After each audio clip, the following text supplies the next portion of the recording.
Hi, నేను రమేష్. ఇవాళ topic వచ్చేసి పైవట్ టేబుల్ ని ఆటో రిఫ్రెష్ ఎలా చేయాలో చూద్దామండి. సో మనము డేటా ఎంటర్ చేసిన ప్రతిసారి మనం రీఫ్రెష్ కొట్టాల్సి వస్తుంది కదా పైవట్ టేబుల్లో. సో అలా కాకుండా మనము డేటా ఎంట్రీ చేయగానే అది ఆటో రిఫ్రెష్ ఎలా అవ్వాలో చూద్దామండి. ఓకేనా?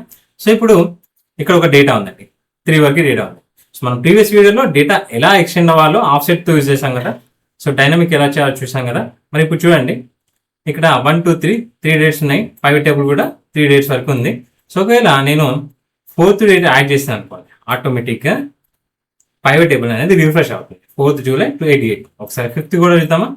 సో 5th చేశాను, ఆటోమేటిక్గా రిఫ్రెష్ అయిపోయింది. సో ఇలా కాకుండా మనం ఒకవేళ 4th 5th డేట్ చేద్దాం అనుకోండి. సో డేట్ చేద్దాం, ఓకేనా? డేట్ కూడా చేద్దాం, అప్పుడు ఆటోమేటిక్గా రిఫ్రెష్ అయిపోయింది. సో మరి ఇలా రిఫ్రెష్ కావడానికి మనం ఏం చేయొచ్చు అంటే, సో ఫస్ట్ మీరు ఏదైతే షీట్లో వర్క్ చేస్తున్నారో ఆ షీట్ దగ్గర రైట్ క్లిక్ ఇవ్వండి. రైట్ క్లిక్ ఇచ్చేసి వ్యూ కోడ్ కొట్టండి. వ్యూ కోడ్ కొట్టేసి ఇక్కడ ఒక వన్ లైన్, ఇది పైన 2 సబ్జెక్ట్ అండ్ ఎండ్ సబ్ ఉంటాయి. జస్ట్ ఒక 1 లైన్ VBA కోడ్ రాస్తే మనకు అది ఆటో రిఫ్రెష్ అవుతుంది. ఒకసారి నేను ఇక్కడ ఉన్న కోడ్ అనేది తీసేస్తాను. సో డిఫాల్ట్గా మీరు రైట్ క్లిక్ ఇచ్చేసి వ్యూ కోడ్ కొట్టగానే ఇలా వస్తుంది, ఓకేనా? సో అప్పుడు ఏం చేయాలంటే, ఇక్కడ జనరల్ ఉంది కదా, దీన్ని వర్క్షీట్ అని సెలెక్ట్ చేసుకోండి. డ్రాప్ డౌన్లో వర్క్షీట్ సెలెక్ట్ చేసుకోండి. ఇక్కడ డిఫాల్ట్గా సెలెక్షన్ చేంజ్ అవుతుంది.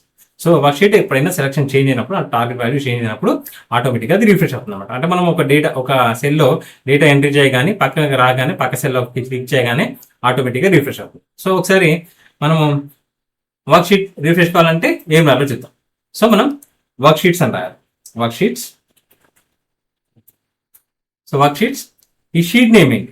షీట్ నేమ్ వచ్చేసి మరి మీరు వేరే షీట్ నేమ్ ఇచ్చారనుకోండి, ఆ షీట్ నేమ్ రాదు కదా. ఇప్పుడు షీట్ 1 ఉంది కాబట్టి నేను ఇన్వర్టెడ్ కామాస్లో షీట్ 1 అని రాస్తున్నాను. ఇన్వర్టెడ్ కామాస్ క్లోజ్ చేస్తాను. So worksheet. సో మనం వర్క్షీట్ కంప్లీట్గా ఈ వర్క్ బుక్ మొత్తం రిఫ్రెష్ అవ్వాలనుకోండి, this work book dot refresh అవ్వాలనుకుంటే సరిపోతుంది. నేను పర్టికులర్ ఒక పైవట్ టేబుల్ రిఫ్రెష్ కావాలనుకుంటాను కాబట్టి వర్క్షీట్ డాట్ వర్క్షీట్లో ఉన్న pivot tables, okay? Pivot tables. ఆ పైవట్ టేబుల్స్లో చాలా పైవట్ టేబుల్స్ ఉంటాయి కదా. సో మరి పర్టికులర్ నా పైవట్ టేబుల్ నేమ్ వచ్చేసి పైవట్ టేబుల్ 1. సో మీకు పైవట్ టేబుల్ నేమ్ ఎక్కడ చూడాలో చెప్తాను. Pivot table 1. సో ఈ పైవట్ టేబుల్ అనేది రిఫ్రెష్ కావాలని చెప్పేసి క్లోజ్ ఇచ్చేసి డాట్ రిఫ్రెష్ టేబుల్, ఓకేనా? ఇలా ఒక సింగిల్ లైన్లో ఒక కోడ్ రాసేస్తే సరిపోతుందండి. నేను క్లోజ్ చేస్తాను. ఒకసారి క్లోజ్ చేస్తాను. చూడండి, జస్ట్ వర్క్ షీట్స్, ఆ వర్క్ షీట్ నేమ్ ఏంటి, డాట్ ఇచ్చేసి పైవట్ టేబుల్స్, ఆ పైవట్ టేబుల్ నేమ్ ఏంటి, ఓకేనా? Dot refresh table. సో ఇలా కాకుండా కంప్లీట్గా వర్క్ బుక్ రిఫ్రెష్ కావాలనుకోండి, ఇదంతా తీసేసి this work book dot refresh అవ్వాలంటే సరిపోతుంది, ఓకేనా? సో ఇది క్లోజ్ చేస్తాం. ఇది క్లోజ్ చేసిన తర్వాత ఇప్పుడు ఈ విధంగా మనం డేటా కనుక ఎక్స్చేంజ్ చేయగానే ఈ విధంగా మనకు పైవట్ టేబుల్ అనేది రిఫ్రెష్ అవుతుంది. సో ఇప్పుడు మనం ఇంతకుముందు పైవట్ టేబుల్ నేమ్ ఎక్కడ ఉంటుందో చూద్దాం అనుకున్నాం కదా. సో పైవట్ టేబుల్ ఏదైనా పైవట్ టేబుల్ మీద కర్సర్ పెట్టండి. సో ఇక్కడ పైవట్ టేబుల్ అనలైజ్ ఉంది కదా, దీని మీద క్లిక్ చేయండి. ఇక్కడ నేమ్ కనిపిస్తుంది పైవట్ టేబుల్ 1, ఓకేనా? ప్రతిదానికి టేబుల్ 1 టేబుల్ 2 అని ఉంటుంది. సో మనం ఇది రిఫ్రెష్ చేస్తే ఇది కూడా రిఫ్రెష్ అవుతుంది, ఎందుకంటే ఒకే సోర్స్ నుంచి వచ్చిన 2 పైవట్ టేబుల్స్ కాబట్టి ఆటోమేటిక్గా ఇది రిఫ్రెష్ చేస్తే ఇది కూడా రిఫ్రెష్ అవుతుంది, ఓకేనా? 2 వేరు సోర్సెస్ ఉంటే అది వేరే, ఓకేనా? సో ఇంకొక అండ్ మ్యాక్రోస్ వాడేటప్పుడు చిన్న కండిషన్ అండి. సో మనం మ్యాక్రో ఎక్సెల్ అనేది ఎప్పుడైనా మ్యాక్రోస్ ఉన్న ఎక్సెల్ అనేది ఎక్సెల్ ఎస్బీ ఫార్మాట్లో లేదా ఎక్సెల్ ఎస్ఎం ఫార్మాట్లో మనం సేవ్ చేయాల్సి వస్తుంది. మనం నార్మల్ ఎక్సెల్ ఎస్ఎక్స్లో సేవ్ చేస్తే అవి మ్యాక్రోస్ వర్క్ అవ్వవు, ఏ మ్యాక్రో అయినా, ఓకేనా?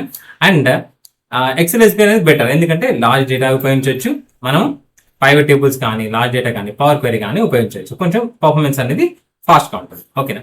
సో నెక్స్ట్ ఇంకోటి, మనము ఒకసారి ఎంట్రీ చేసిన డేటాని ఎనీ మ్యాక్రోతో రన్ చేసిన తర్వాత మనం అండూ చేయలేము అనమాట. మనం కావాలంటే అది డిలీట్ చేసుకోవచ్చు, కానీ అండూ చేయలేము, ఓకేనా? సో ఎనీ మ్యాక్రో, ఇదే మ్యాక్రో కాదు, ఎనీ మ్యాక్రో మనం కంట్రోల్ చేయలేము. కాబట్టి మనం ఎంట్రీ చేసేటప్పుడు జాగ్రత్తగా మళ్ళీ రీడ్యూ చేయాలా. అది అంటే ఏదైతే మనము రాంగ్గా ఎంట్రీ చేస్తామో అది చేంజ్ చేయాలి గుర్తుపెట్టుకుంటే ఓకే. ఏదో ఎక్కడ ఒక దగ్గర చేంజ్ చేస్తాం అనుకోండి, ఆటోమేటిక్గా అది ఎక్కడ చేంజ్ చేయడమో మనకు తెలియదు కంట్రోల్ షీట్ కొడితే, ఓకేనా?